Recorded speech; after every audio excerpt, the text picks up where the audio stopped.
Wajah demokrasi kembali tercoreng dengan perebutan kursi komisi dari semua fraksi yang tak bisa dipungkiri memanasnya suhu politik di gedung parlemen Senayan masih saja terjadi. Dibentuknya DPR tandingan oleh sekelompok anggota DPR dari Koalisi Indonesia Hebat semakin menjadi, bahkan lengkap dengan pimpinannya. Ya, Koalisi Merah Putih yang menduduki kursi-kursi komisi nampaknya membuat Koalisi Indonesia Hebat tak puas hati. Meski Undang-Undang MD3 yang menjadi dasar hukumnya, mosi tidak percaya akhirnya dipilih. Tadi kami sudah menyampaikan ada mosi tidak percaya kepada pimpinan DPR yang ada. Karena sudah dimosi tidak percaya, tentu saja dalam pandangan kami ada kevakuman kepemimpinan karena sudah nggak dipercaya.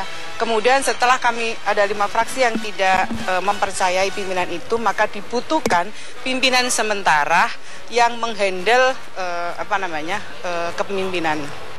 Kita ini di DPR kan ada aturan main, ada undang-undang dan ada peraturan tata tertib DPR.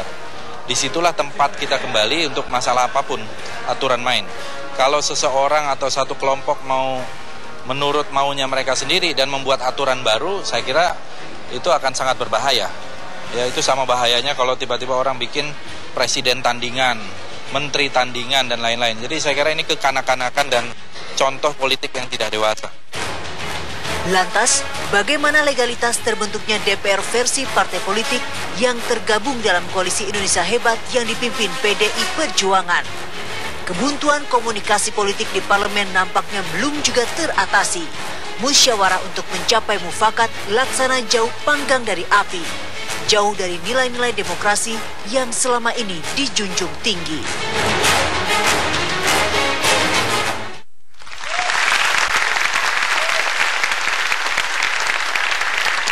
Selamat malam pemirsa, debat kembali hadir ke depan Anda bersama saya Muhammad Rizky. Kalau tadi kita sudah lihat bagaimana DPR saat ini ada 2, yaitu ada DPR yang asli, DPR yang secara resmi, legal, dan kemudian ada DPR tandingan. Kemudian apa yang menyebabkan DPR menjadi ada 2 seperti ini? Apa dasarnya? Kemudian bagaimana akhirnya kerja mereka atau janji mereka untuk rakyat? Kita akan perdebatkan pada malam hari ini dengan sejumlah narasumber yang sudah ada di sini. Ada dari Indonesia Hebat dan juga tentunya dari Merah Putih. Pertanyaan pertama langsung kepada dari Indonesia Hebat, Mas Hendrawan. Apa sih sebenarnya yang membuat Indonesia Hebat ini tidak mengakui dan kemudian akhirnya membuat DPR tandingan? Saya harus mengoreksi Rizky dan teman-teman pirsawan yang saya hormati, Pak Aziz Samsudin, Pak Ustadz Abu Bakar. Kami bukan mendirikan DPR tandingan. Kalaupun mau disebut ada semacam rivalitas, katakanlah DPR inklusif. Oke, itu hanya bahasa tentunya ya. Enggak, ini serius. Saya bisa tunjukkan. Iya, apa bedanya DPR kemudian sudah ada yang secara resmi, sudah diambil sumpahnya oleh Mahkamah Agung. Persis. Kalau berangkat dari sumpah, mari kita baca sumpah pimpinan DPR. Pasal 29 tata tertib. Mengatakan akan memimpin rapat-rapat dengan sebaik-baiknya dan seadil-adilnya. Nah, karena kami melihat tidak baik dan tidak adil, maka pada tanggal 28 sore itu kami menyatakan mosi tidak percaya. Ya, yang kemudian 28 dan 29 Oktober. Jadi yang kami nyatakan adalah kami tidak percaya lo lagi karena lo menabrak sumpah lo menabrak janji lo. Ya, tidak percaya atau tidak terima karena tidak berhasil mendapatkan kursi pimpinan. Kalau tidak percaya, mari kita baca, teman-teman semua di studio. Ini ada 2, satu Undang-Undang 17 2014, satu tata tertib. Silahkan baca sendiri-sendiri. Ini serius, saya akademisi loh. Profesor itu artinya itu berani menyatakan. Jadi karena tidak percaya itu ya? Karena tidak. Iya. Jadi Pak Ini bicara sumpah tentunya PKS. Profesor Hendrawan yang sangat negarawan. Saya yakin nggak sesuai dengan hati nuraninya apa yang dikatakan oleh beliau. Saya tahu persis tentang beliau. Jadi mosi tak percaya itu nggak ada dalam dunia presidensial, nggak ada. Ada dalam dunia parlementer, dan mosi percaya di parlemen nggak ada. Yang ada yang sudah ditetapkan dan sudah disumpah dengan MA itu yang diakui. Jadi adanya parlemen tandingan, saya nggak nyebut tandingan, malah lebih serem lagi kalau sahabat saya mengatakan bukan saya ya. Apa itu? Berarti kalau saya tajam sekali nanti. Inklusif, eksklusif. Ada semacam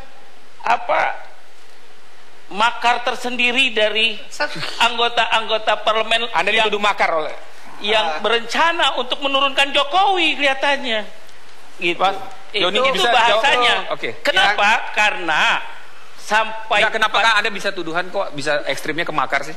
Harus begitu dong, karena kalau nggak begitu berarti terlalu ringan. Sebab langkah-langkah ini langkah-langkah sangat tidak negarawan. Kenapa? Sesungguhnya yang dilakukan oleh kelompok KIH tadi, bahwa membuat DPR tadi kan karena ketidakpuasan, dianggap tidak adil atau tidak apa pimpinan, padahal sudah sedemikian rupa di rapatnya, sampai 4 kali dikasih kesempatan untuk rapat konsultasi. Bayangkan tuh Prof, tetap juga nama-nama tuh John nggak dikirim. Pak Pertanyaannya Abi, kenapa kok nggak dipilih? Terus sehingga terpilih adalah KMP semua. Ya wajar dong. Dalam pertemuan itu tidak ada KIH satupun gitu. Oke. Baik. Yang terhormat Pak Abi. Iya. Yang disampaikan sama yang terhormat Pak Abi ini betul-betul pendapat pribadinya Abu seorang. Bakar, Ini interpretasinya. Pak Abu Bakar. Biasa dipanggil Pak Abi, Prof. Oke. Ya. Jadi kita lihat dulu sesuai dengan pertanyaan pertama, mengapa sampai terjadi kekisruhan ini? Ini sebenarnya sebagai akibat dari situasi di DPR yang tidak kondusif, di mana ada 5 fraksi merasa suaranya tidak terwakili oleh pimpinan dewan saat itu. Tadi kan sudah ada 4 kali tadi katanya Abi tadi. 4 kali kemudian tidak itu dilakukan, isinya hanya interupsi dan buntu. Yang dibutuhkan pimpinan DPR RI adalah pimpinan dari 560 anggota, bukan partisan, bukan pimpinan satu kelompok saja. Karena di dalam perkembangan rapat paripurna terlihat nyata dan jelas, dan itu rapat terbuka disaksikan oleh seluruh warga bangsa ini, di mana keberpihakan begitu mencolok, timbullah ya ketidakpercayaan. Nah, ketidakpercayaan itu berdampak pada apa? Kecenderungan semua pengambilan keputusan dilakukan melalui voting. Sambil kita tahu di pasal 231 Undang-Undang MD3 mensyaratkan pilihan pertama pemecahan masalah di DPR RI adalah melalui musyawarah untuk mufakat. Apa salahnya sih dengan musyawarah untuk mufakat itu? Tapi kalau tidak tercapai boleh voting toh? Boleh. Kalau tidak tercapai, ini untuk memulai musyawarah untuk mufakat saja sudah ditolak. Seolah-olah yang namanya harta warisan kebajikan terbesar ini dianggap sebagai barang yang buruk. Ini bukan tuduhan ya, musyawarah mufakat tidak tercapai atau memang disengaja? Belum tercapai itu. Mas Aziz, kalau saya boleh kasih kesempatan, selamat malam Prof. Endrawan, Pak Joni, Pak Abu ya. Sebenarnya proses untuk musyawarah mufakat itu udah sering kita lakukan, makanya paripurna itu kan ditunda 4 kali. Di selang-selang rapat paripurna itu sudah ada forum lobby, forum musyawarah, kemudian dari PDI Perjuangan Pak Pram, kemudian dari tempatnya Pak John ini Pak Victor datang itu bicara. Tapi sudah oke, akhirnya terakhir tidak jadi lagi, harus konsultasi lagi dengan jajaran partai. Kemudian paripurna lagi, minta tunda lagi, kita tunda lagi. Itu udah beberapa kali kita lakukan. Itu musyawarah untuk mufakat ya? Musyawarah untuk mufakat. Okay. Namun kan setelah itu dibawa mungkin ke partainya tidak ada titik temu lagi. Nah, tidak ada temu. Nah, pada saat Pak Jokowi presiden terpilih, pada saat itu sudah akan mengumumkan menteri kabinet, maka limit waktu yang tersedia dalam forum lobby itu sudah mepet. Dan pada saat diumumkan itu mau tidak mau kita harus sudah melakukan pembentukan AKD. Karena pembentukan AKD ini kan untuk menjalankan fungsi dan tugas dewan. Kelengkapan DPR ya? Kelengkapan DPR. Yaitu dalam bentuk komisi dan badan balek, kemudian BURT, badan anggaran, BKSAP. Ini apa? Ini untuk menunjang kinerja Pak Jokowi. Tanpa terbentuknya AKD ini, maka proses yang akan dilakukan oleh Pak Jokowi itu untuk azas legalitasnya nggak bisa jalan. Apa yang pertama? Yaitu fungsi anggaran. Pada saat nanti mau menaikkan BBM atau tidak menaikkan BBM dengan ICP yang 105 ini akan turun atau bagaimana ini, tentu harus minta pertimbangan DPR. Yang kalau katanya tadi pertama. Nah, yang kedua yaitu dalam hal surat dari Presiden pada saat pemerintahan SBY memasukkan surat. Ini kan harus kita bahas. Harus kita bahas, yang perlu melakukan ini pembahasan dengan mitra kerja. Yang ketiga yaitu berkenaan dengan anggaran. Nah, apabila nanti ini polisi dari pemerintah untuk membagikan kartu sehat, kartu pintar, kartu apa lagi itu nggak bisa jalan. Itu nggak bisa jalan kalau anggarannya kita sepakati, baik di APBNP 2015 maupun pembahasan yang akan kita lakukan. Makanya kesimpulan DPR pada saat itu akhirnya setelah kita menunggu dari Pak Pram, kemudian dari Pak Victor, ya toh, kita juga kaget Pak Victor kemarin kita lobby, setelah itu kok bikin mosi tidak percaya. Saya bilang apa masalahnya ini? Mungkin kurang kursinya kali untuk dibagikan kepada Indonesia Hebat. Kita jeda dulu, sinak debat segera kembali sesaat lagi.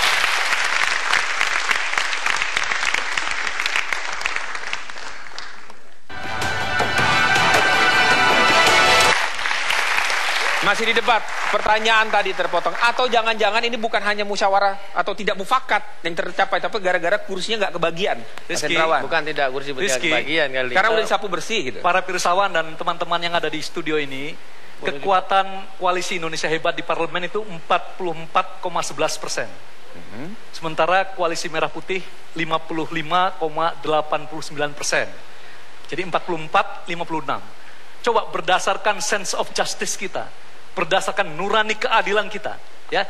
Kalau dari 63 alat kelengkapan dewan, pada awalnya kami hanya menuntut 16 supaya semua alat kelengkapan dewan, 11 komisi dan 5 badan kami terwakili. Apakah tidak satu sikap yang sangat rendah hati? Tetapi ini esensinya adalah ketamakan, keserakahan, kerakusan. Ini jelas sekali. Nanti boleh saya copy dan dibagikan untuk kampus-kampus. Itu sebabnya saya ingin membuat solusi, usulan Anda dan mengikat. Kalau bisa KMP mengikat. Kita adakan survei yang independen dengan responden seluruh rektor perguruan tinggi negeri dan perguruan tinggi swasta di Indonesia. Satu saja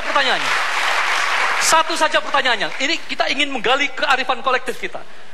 Jika ada komposisi kekuatan di Dewan seperti ini dan sesuai dengan pasal 69 ayat 2 Undang-Undang MD3, menurut saudara komposisi seperti apakah yang dianggap adil? Justru begini, Prof. Kita mengikat justru begini, Prof. Kalau secara teori ilmu politik, karena ini akan ada hegemoni, kekuatan eksekutif itu harus diimbangi dan harus dikontrol oleh parlemen. Kalau kita mau menegakkan demokrasi secara utuh, bahwa dalam trias politika itu dibagi antara eksekutif, legislatif, dan yudikatif. Kalau teori yang Prof bangun, seharusnya biarlah parlemen yang mengawasi eksekutif itu secara full, sehingga tidak konflik of interest. Bahwa di sini ada, di situ ada. Dan yang kedua, saya disetujui. Saya catatan bahwa karena ada gini, catatannya. Pada saat lobby kita pertama, teman-teman dari PDI Perjuangan, teman-teman dari Nasdem, sabar, kita tunggu pengumuman menteri. Itu yang terungkap dalam lobby. Itu kalimat itu. Yang kedua, saya kadang-kadang juga berpikir, jangan-jangan ini adalah niat untuk menyandera pemerintahan Jokowi JK yang tidak sepakat karena tidak terpilih sebagai menteri. Pak Asis, jangan begitu. Kita baca pasal 69 ayat 2, Pak. Saya sudah baca, Prof, dan saya pimpinan pansus itu. Saya pimpinan pansus DPR, fungsi legislasi, fungsi anggaran, dan fungsi pengawasan dijalankan dalam kerangka representasi rakyat. Betul. Kami ini pejabat negara yang dipilih oleh wakil dari rakyat ini, Prof. Sama, Prof, wakil dari rakyat daerah pemilihan. Prof. Saya wakil dari pemilihan daerah saya Lampung. Itu bukan Prof aja mewakilinya. Jangan digenerate undang-undang itu. Ini enggak, jadi saya kalau boleh jangan begitu.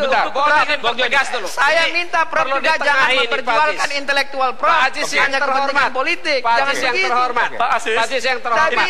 Sahabat saya. Anda mau bicara apa ini? Saya bicara dulu. Saya bicara dulu. Dari itu, Prof. Pak Salah itu, Prof.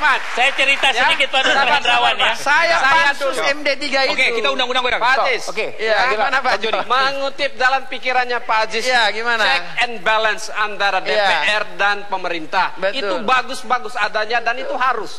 Akan tetapi check and balance internal di parlemen perlu ada juga. Justru itu. Kalau tidak, maka tidak bisa dilakukan check and balance dengan benar. Bagaimana caranya check and balance di parlemen? Loh, justru dengan itu dari pihak KIH itu, Pak Joni, itu masukkan nama, dicek kitanya. Masukkan nama itu siap dimasukkan dengan catatan minta jatah. Sebelum namanya dimasukkan, dengan catatan minta jatah masalahnya. Sekarang minta jatah jabatan itu. Harus dibedakan, Pak Riki. Pak Riki. Jawab dulu. Soal jatah tadi. Soal jatah tadi. Ada syarat. Sebentar dulu. Kita harus clear. Bentar, saya di sini. Bentar. Kita mau jabatan atau mau seolah-olah mengatasnamakan rakyat. Jangan kita mau bangun negara. Apakah ini pertanyaan dijawab dulu? Sebentar, Bang Joni. Pertanyaan ini jawab dulu. Apakah ini hanya sekedar jatah yang tidak didapat? Dialaskan. Tadi yang Anda katakan tadi minta jabatan 15 tapi tidak bisa. Alat kelengkapan dewan di luar pimpinan dewan itu 16, 11 komisi dan 5 badan. Pada pasal 23 tata tertib, pembentukan fraksi, pembentukan komisi dan seterusnya pakai azas proporsionalitas. Pak Aziz silakan. Kemudian pasal 78. Saya pimpinan pansus itu, Prof. Saya sudah membaca itu dari lama. Undang-undang MD 3 ini juga, untuk pengetahuan teman-teman Prof itu semua, juga pimpinan direvisi hanya dalam waktu 3 minggu. Dan disahkan 8 Juli 1 hari sebelum pemilihan presiden. Setelah semua tahu hasil dari pemilihan legislatif dan semua sudah tahu hasil survei terakhir. Jadi rekan-rekan semua, kami tidak setuju dengan undang-undang ini. Tetapi meskipun tidak begini, Prof. Meskipun kami tidak setuju, kalau Prof tidak setuju, jangan jelaskan kepada masyarakat dengan cara salah. Prof tidak setuju, silakan gugat ke MK. Prof sudah gugat di MK, ditolak oleh MK. Kami gugat, Pak. Jangan begitu, Prof. Kami gugat. Jangan Anda jual belikan intelektual. Kalau Anda ingin membatalkan undang-undang itu ada jalurnya, silakan ke MK. Teman-teman Anda semua, sudah gugat, MK tolak. Cikal bakal persoalan kami minta Pak Aziz untuk membaca sumpahnya pasal 74. Masalahnya undang-undang itu sudah sah. Bapak punya gugatan sudah ditolak. Saya pimpinan pansus itu, saya tahu itu. Pasal 78 sumpahnya, Pak. Ada bohong itu. Gini. Ada. Ngomong, jangan jual intelektual kamu itu. Nggak boleh itu. MD3 itu sudah Anda gugat. Oke. Saya ingin tanya pada Prof. Stop, Pak Aziz. Sudah, oke. Tahan, Pak. Yang pertama menyatakan intelektual dan memanfaatkan segala macam apa yang dikatakan Prof. Tapi pada waktu yang sama, Prof termasuk yang nggak ikut negosiasinya masalahnya. Begini, Pak. Dengar dulu. Jadi Prof menyatakan, bahwa dengan segala aturan dan sebagainya untuk check and balance. Padahal intinya negosiasi ingin minta posisi dari KIH kepada KMP. Pertama gini, minta jabatan. Dengar dulu, apa saja jabatan yang diminta? Jabatannya dia minta, cuman mau mintanya terlalu banyak. Nah itu. Kita ngasih, tapi jangan terlalu banyak dong. Sebentar, Pak. Dengar dulu. Dengan kekuatan 44%. Coba. Mau dikasih berapa? Mau dikasih berapa saat itu? Kita kasih 5 dan ini udah obrolan langsung. Kalau pakai asas proporsionalitas, kasih 5 dan udah seharusnya 28. Kalau 5 dibilang banyak, itu keterlaluan. 5 dari 63. Logika di mana itu anak SD juga tahu. Oke, kalau bapak-bapak dari KIH ini menyatakan bahwa minta jatah, kita saja Jokowi dengan Prabowo hanya beda tipis kok. Kita begitu legowonya dan membuat karpet merah buat Jokowi dan tidak minta apa-apa. Ini beda. Kita tidak minta apa-apa dan kita logo, kita kasih hormat sama Jokowi. Itu undang-undang basah. Fungsi dewan itu berdasarkan jadi saya dapat ini hanya kebagiannya sedikit jadi tidak mau. Kita tidak akan kembali sesaat lagi. Kita sudah mendengarkan bagaimana tadi pendapat dari masing-masing Indonesia Hebat dan Merah Putih. Sekarang saya minta pendapat ahli Bang Margarito soal DPR tandingan ini. Assalamualaikum warahmatullahi wabarakatuh. Selamat malam dan salam sejahtera buat kita semua. Memang kita beberapa minggu terakhir ini lumayan mendapatkan tontonan yang menarik lah. Ya. Tapi satu hal yang betul-betul mengagetkan saya pada malam ini adalah mosi tidak percaya tampak menjadi cara membubarkan DPR yang sah. Dari segi tata negara ya, tampaknya andai kata apapun kita namakan, tadi Prof. Hendrawan bilang bukan DPR tandingan tapi inklusif. DPR inklusif dan eksklusif. Tapi faktanya adalah bahwa ada rapat paripurna dan bla bla bla yang kemarin bahkan tadi kabarnya juga diadakan rapat paripurna dan bla bla bla bla gitu ya. Andai kata sekali lagi rapat-rapat kemarin yang didahului dengan rasa mosi tidak percaya itu, maka secara tata negara, mosi tidak percaya muncul sebagai satu pranata hukum tata negara dalam membubarkan DPR yang sah. Urusan bubar membubarkan ini memang pernah terjadi tahun 60. Waktu itu Bung Karno membubarkan DPR hasil pemilu 55. yang dilanjutkan keberadaannya oleh setelah dekret 5 Juli 1959 hanya karena DPR pada waktu itu menolak rancangan APBN yang diajukan oleh Presiden dan waktu itu dibubarkan. Nah, sekarang saya mesti mengatakan bahwa dari segi hukum tata negara positif, kita tidak mengenal mosi tak percaya sebagai pranata hukum membubarkan DPR, termasuk pula membubarkan pemerintah. Tidak dikenal ya? Tidak dikenal. Satu. Tapi kalau orang politik ingin bicara soal itu, membubarkan DPR, lalu kemarin ada rapat. Seingat saya, mudah-mudahan nanti dikoreksi Pak Pendrawan dan Pak Asis, yang saya tahu rapat paripurna, yang kabarnya rapat paripurna itu dipimpin oleh Ida Fauzia. Kalau tidak salah gitu. Pertanyaan hukumnya adalah, apakah Ida Fauzia adalah anggota tertua pada rapat itu atau termuda pada rapat itu, dan karena itu dia sah menyandang status menjadi pimpinan sementara, memimpin rapat paripurna itu, membentuk pimpinan DPR baru dan seterusnya. Itu soal. Karena kalau Anda pakai undang-undang yang tadi bolak-balik Profesor angkat naik angkat turun yang tujukan kepada kita dan kira-kira ingin memancing agar kita ikut pada undang-undang itu, maka pakai saja undang-undang itu. Apakah Ida Fauzia memenuhi kualifikasi normatif sebagai anggota tertua pada kelompok ini, dan karena itu berhak memimpin dan memperoleh hak untuk memimpin penyelenggaraan sidang paripurna pertama itu? Saya tidak tahu, tetapi rasanya tidak. Dan karena itu maka tidak sah juga. Jumlah. Bukan soal jumlah. Rapat itu tidak sah karena dipimpin oleh anggota yang memang tidak memenuhi syarat normatif yang diatur dalam undang-undang yang bolak-balik dibilang oleh Pak Hendrawan itu. Kalau sudah begini adanya ada DPR yang enggak, tandingan. jadi tidak ada DPR tandingan. Undang-undang dasar itu bilang DPR cuma satu.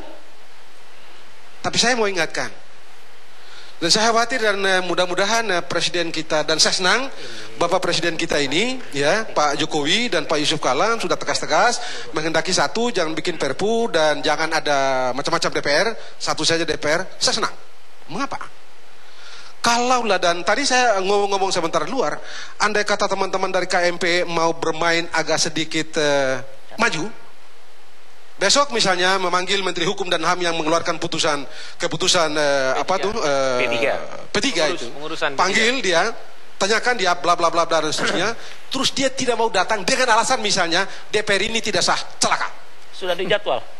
Kalau dia tidak mau datang dengan alasan bahwa DPR yang ada yang dipimpin oleh Setia Novanto dan alat kelengkapan yang baru dibentuk itu tidak sah misalnya, celaka. Mengapa celaka? Karena itu berarti, jangan lupa, kekuasaan eksekutif Menteri Pak Yasona Lawli ini hanya seorang pembantu. Constitutional responsibility dari kekuasaan presiden, kekuasaan eksekutif ada pada presiden. Artinya presiden memungkinkan seorang atau pembantunya melanggar undang-undang dasar. Problem besar di situ. Tapi itu baru yang dekat-dekat sekarang. Secara kinerja bagaimana? Apakah bisa berjalan dengan separuh seharusnya, dari separuh dengan jalan? Jalan bisa? Jangan dibicarakan itu. Karena kalau dibicarakan kunci kita hilang nanti. Sebenarnya itu kunci saya nanti. Nanti jangan juga begini ya. Tetapi ini udah saya begini ya, di atas semuanya saya ingin beginilah. Saya setuju sama tadi begitu ya. Ini kita berbangsa dan bernegara, berpolitik itu bukan sekedar urusan dapat kursi dan tidak dapat kursi. Tidak lebih terhormat menjadi pimpinan komisi daripada anggota biasa. Ya. Toh sama saja anggota, ketua komisi itu kan urusannya cuma mengatur lalu lintas sidang, tanya Anda tidak boleh bicara lagi karena Anda sudah menggunakan waktu lewat, Anda bicaranya ngawur, Anda bla bla bla bla dan seterusnya. Cuman itu doang kok. Haknya ada pada anggota. Tidak kurang dan tidak lebih. Dan oleh karena itu menurut saya menghargai bahwa bapak-bapak ini adalah aktor real dalam arena pertempuran di DPR itu. Tetapi kalau lihat ini tadi Pak Aziz bilang sudah bicara, sudah mau oke-oke, jeda, mundur balik lagi jadi lain. Kali. Itu menunjukkan bahwa ada aktor lain. Saya berharap betul ada, agar kalaupun betul ada aktor lain. Siapa aktor lain itu ya? Ya pasti mesti ada, nggak mungkin nggak. Kalau tidak, masa sih semuanya begitu? Dan kita kan sudah tahu lah. Siapa? Ya? Enggak, begini, kalau Anda tanya siapa dan siapa dan siapa, dan ini bukan khas Indonesia begitu ya. Bicara dengan ketua partai masing-masing. Ya, bicaralah dengan ketua partai masing-masing. Mari kita letakkan kepentingan bangsa atas segala-galanya. kita ini harus melangkah ke depan dan ayo bicara dan bekerja dengan baik. Sebab kalau tidak begitu, ini ada akan problem. Oke. Profesor jawab dengan profesor. Iya, jadi kalau message wacana yang disampaikan oleh Profesor Margarito Kamis ini yang terakhir khususnya bahwa kita bekerja untuk masa depan bangsa yang lebih baik, setuju sekali ya. Tetapi informasi untuk Profesor Margarito, pada rapat paripurna DPR tanggal 16 Oktober itu ada keputusan setiap komisi itu anggotanya antara 46 sampai 56 orang. Jadi kalau ada komisi yang tidak beranggotakan 46 sampai 56 itu, maka tidak memenuhi ya persyaratan untuk komisi. Itu rapat paripurna. Terus yang kedua, dalam pasal 251 dan pasal 284 tata tertib DPR, di situ dikatakan kalau setiap mengambil keputusan itu quorumnya itu adalah setengah fraksi, lebih dari setengah fraksi. Jadi minimal 6. Ya, kalau hanya speak, kalau hanya bicara silahkan. Ya. Hormat saya pada Profesor Hendrawan. Terus yang berikutnya kami sampaikan, Pak agar Margarito, saya mau membantu menyelesaikan soal ini. Sekurang-kurangnya menawarkan perspektif yang menurut saya produktif untuk kita bertemu di satu titik agar bangsa ini beres. Kita survei perguruan tinggi tidak bisa, Profesor. Yang menjadi... Tidak bisa, saya setuju dengan dalam satu soal ini, saya sebagai orang tata negara setuju dengan Aziz. Tidak bisa, Profesor. Kerangka kerja konstitusional dalam menghadapi problem seperti ini, kalau Anda tidak setuju dengan undang-undang, pergi ke Mahkamah Konstitusi. Tidak ada cerita lain. Jangan kita bikin soal lain di luar kerangka kerja konstitusi. Tidak bisa. Mengapa? Saya mengerti. Ya, ini bukan soal kemarin sore. Ada ambisi di KMP, ada ambisi di Anda. Oke. Begini, Prof.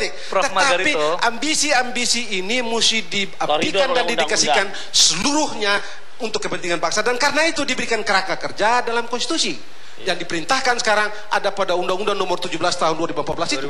Karena itu patuhilah undang itu. Kami ini gerakan etis, gerakan moral. Setuju, Profesor. Bahwa ada langkah yuridis silahkan, nanti ada tim hukum khusus ya. Tapi kami lakukan di DPR ini. Saya khawatir, Profesor, akan jadi soal. Saya ingin mengatakan begini. Saya khawatir, saya tahu sampai dengan saat ini belum ada yang dikeluarkan betul dari teman-teman di KNP gitu ya.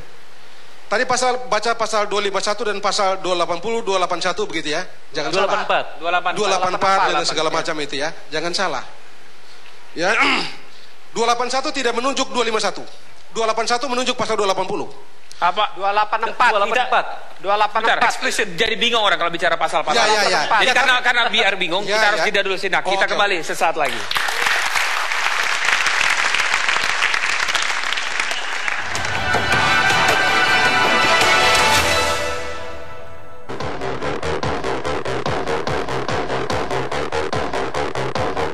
Kursi komisi nampaknya masih saja menjadi posisi yang diperebutkan. Lihat saja yang dilakukan oleh wakil rakyat dari Koalisi Indonesia Hebat yang tidak memperoleh satupun kursi dalam pimpinan komisi maupun sebagai alat kelengkapan DPR. Hal ini terjadi lantaran PDI Perjuangan, PKB, Nasdem, dan Hanura tidak menyerahkan paket susunan nama yang akan diajukan sebagai syarat sesuai dengan Undang-Undang MD3. Namun dinamika politik nampaknya tak sekeras batu karang. Jalinan komunikasi antar politisi anggota DPR bisa menjadi peluang. Musyawarah mufakat itu kita sampai sekarang kita sangat menunggu. Kalau memang mau bicara, mau melakukan, ini kan pimpinan DPR ini pimpinan DPR semua anggota DPR yang ada. Tidak ada Indonesia Hebat, tidak ada koalisi merah putih, ini kita bersama. Ya. Kita bersama-sama bekerja sama untuk memperkuat pemerintahan. Ya, angin segar yang berhembus nampaknya mulai muncul dari koalisi merah putih untuk dapat bersama dengan koalisi yang dipimpinnya PDI Perjuangan dalam menjalin kemitraan pemerintah Jokowi JK. Namun, akankah langkah tersebut menjadi gayung bersambut? Kini rakyat menanti aksi nyata DPR yang menjadi kepanjangan tangan dalam menyuarakan aspirasi, bukan aksi berebut kursi yang dinanti. Tadi saya sempat menyinggung soal bagaimana lalu kerja DPR ini nanti dengan adanya DPR dan DPR tandingan ini. Saya Mas Aziz, bagaimana ini akhirnya? Kalau akhirnya ada dua begini, kerjanya bagaimana tadi apa yang disampaikan tadi Prof. Margarito? Yang pertama, Menteri dipanggil. Saya mau luruskan dulu Mas Rizky. Tidak ada DPR tandingan di mata kami. Di mata konstitusi tidak ada tandingan. Betul. Kalau pihak KIH teman-teman ini merasa tidak puas, silakan ajukan. Saluran hukumnya ada. silakan ajukan. Yang saya khawatirkan menteri apabila tadi kan ditanya tidak datang, tidak hadir ya. Ya kita ada mekanismenya, ada tatip, ada undang-undang yang dibawa Prof itu, buku tebal-tebal itu. Ada mekanismenya, dipanggil sekali tidak datang, 2 kali. 2 kali tidak datang, ada caranya, ada mekanismenya. Kalau dia beranggapan, oh saya tidak mau dipanggil DPR ini, oke silakan, kita undang presidennya. Karena menteri itu adalah pembantu presiden. Konstitusi kami mengatakan bahwa mitra kerja kami sebenarnya presiden. Saya yang khawatir teman-teman ini. Jadi mana dong pemerintahan kalau begitu menteri-menteri tidak mau datang? Justru itu saya khawatir nih teman-teman nih, Prof Endrawan atau Pak Joni atau teman-teman yang lain ada misi terselubung. Tidak mendukung pemerintahan Jokowi dan bahkan ingin menjatuhkan. Nggak mungkin lah, itu kan pemerintahan mereka. Karena apa? Karena apa? Loh, belum tentu. Karena mereka ini mengharap jadi menteri, tidak dapat menteri. Kalau kami memang tidak mengharap menteri. Kalau saya mikirnya mustahil. Nah, itu kalau kami yang ada di KMP dari terpilihnya ditetapkannya itu kami udah berharap, kami di luar. Golkar udah berharap. Jadi pembiasan informasi itu. Ada juga ada yang harus diluruskan ini. Ya, jadi yang pertama yang harus diluruskan itu apa? Sebentar. Dari perspektif istilahnya kalau Pak Haji itu saya terjemahkan KIH ini adalah kelompok pengacau parlemen. Waduh. Jadi kelompok ini sebenarnya ingin mendukung Jokowi tapi dengan cara yang salah. Itu istilahnya. Jadi begini, kenapa perlu diluruskan? Nah, ini perlu saya sampaikan. Kenapa? Karena kalau Prof ngomongin buku, undang-undang dan semuanya, tapi nggak dipakai undang-undangnya sama Prof ini. Dipakai? Enggak. Ini loh. Kalau dipakai sama Prof itu nggak begini maknanya. Jadi kalau memang dipakai undang-undang itu maka akan muncullah negarawan yang baik dari kawan-kawan KIH. Ingat, contoh, kenapa Mas Pram yang diangkat ketua menyatakan nggak mau? Bukan yang lain tuh. Belum diangkat, Artinya apa? Koreksi. Itu kesimpulannya. Artinya apa? Bahwa sesungguhnya kawan-kawan di KIH ini perlu belajar banyak lagi tentang undang-undang dengan baik. Artinya main cantik lah. Kalau semua serba nanti ada tandingan, ART nggak setuju, bikin RT tandingan lah gitu. Oke. Jadi Bang Joni harus diluruskan dulu. Bahwa ini menghambat pemerintahan sesungguhnya. Harus diluruskan dulu. Yang pertama yang harus diluruskan itu dari perspektif KIH. Ya. AKD, pimpinan AKD yang dibentuk itu belum memenuhi unsur legal formal yuridisnya. Karena apa? Keputusan itu diambil hanya dihadiri oleh 5 fraksi. Undang-undang MD3 dan tata tertibnya mensyaratkan minimum 6. Ini salah. Selesai salah ini. Ya, sebentar. Yang kedua yang harus dipahami. Kalau salah tidak ada DPR tandingan itu betul. Ya karena apa? Tepuk tangan dulu. Alasannya yang ada DPR RI 1 semua 560 orang itu terpilih. Yang menjadi soal adalah pimpinannya. Pimpinannya anggota DPR semuanya saat itu tidak ada kebimbangan. Nah, ini perlu pimpinannya harus diluruskan karena ada kekeliruan di dalam menyelenggarakan rapat-rapat.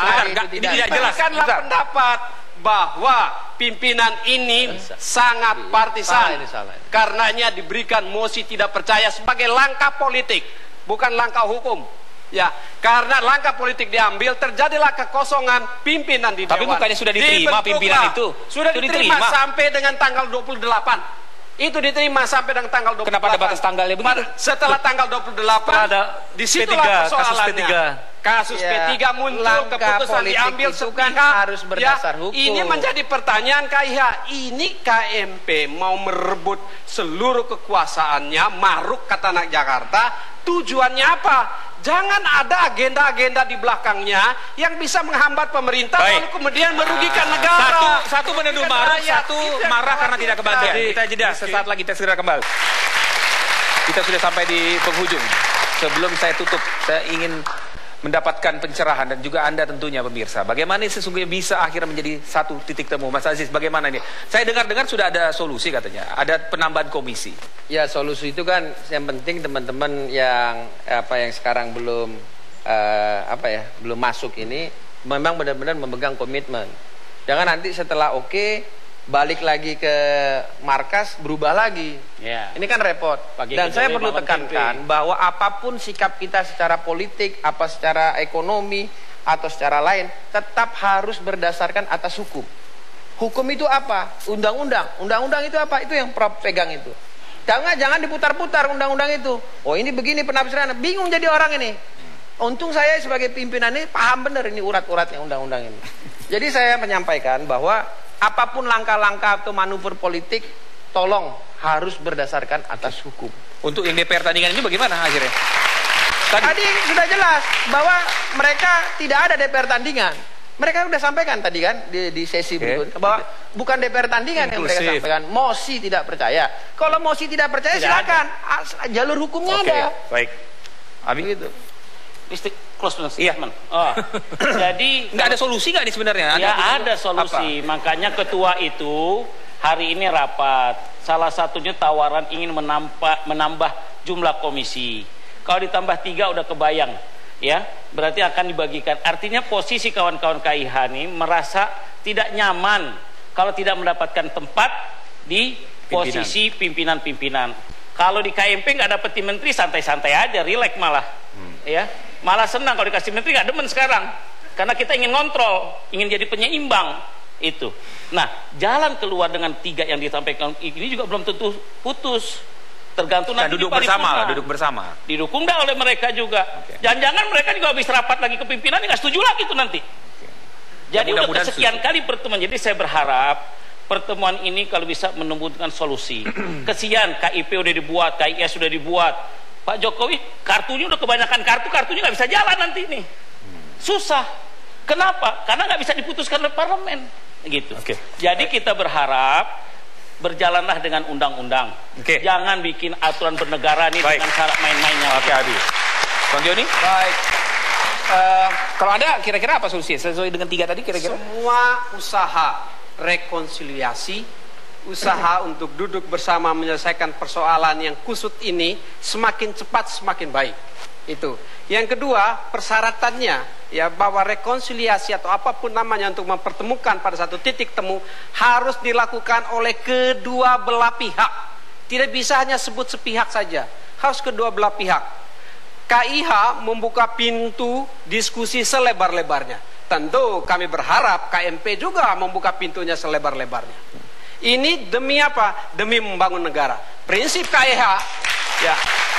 Prinsip KIH, kita selesaikan persoalan itu sekarang dan 5 tahun kita bekerja dengan baik untuk bangsa dan negara, atau kita mengiyakan sekarang dan sepanjang 5 tahun terjadi keributan di parlemen atau parlemen dan pemerintah dan di dalam parlemen sendiri. Ini yang mau dihindari. Jadi kita mengapresiasi dan selalu menyambut baik semua usaha mempertemukan itu dengan berpedoman pada falsafah bangsa, kebajikan-kebajikan Indonesia, musyawarah untuk mufakat.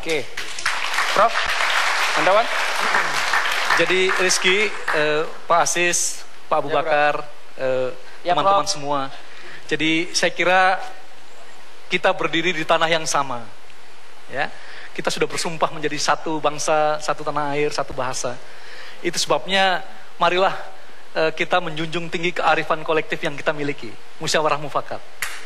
Itu 3 kali saya interupsi dalam rapat paripurna. Saya meminta pimpinan agar datang dengan resep yang solutif, antisipatif, aspiratif, dan akomodatif. Dalam filsafat manajemen politik ada pernyataan begini: good is not enough when better is possible. Ya, baik tidak cukup kalau yang lebih baik masih dimungkinkan. Salam kebangsaan. Terima kasih. Kita sudah sampai di akhir program debat untuk malam hari ini. Saya Muhammad Rizky undur diri. Sampai jumpa minggu depan.